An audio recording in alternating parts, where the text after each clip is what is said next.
The U.S. Senate wants a master plan and justification for the money DoD wants to spend on Guam before they fund the military buildup.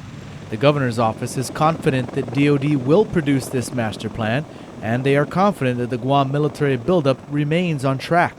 Today, the governor's chief policy advisor, Arthur Clark, issued a statement saying, quote, "From what we've been told by DoD, a draft master plan has already been presented to the committee, and the Secretary of Defense and DoD is working to finalize the master plan to ensure the financial aspects, which understandably have been under scrutiny, are realistic, accurate, and comprehensive.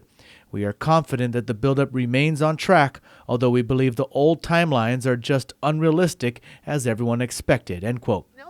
Legislative chairwoman on the military buildup, Senator Judy Guthertz, feels much the same way. But I believe the buildup will happen. I believe it's going to occur.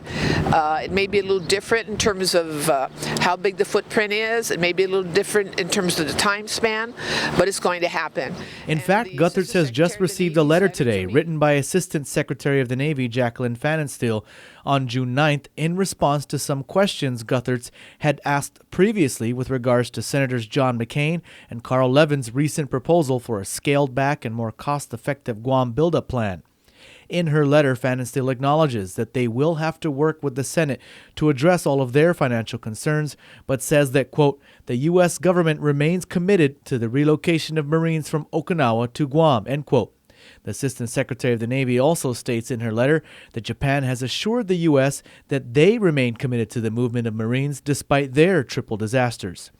Guthertz also believes that once DoD issues its master plan and then begins advocating for its needs, things will begin to fall in place. The big lion here is really the Department of Defense.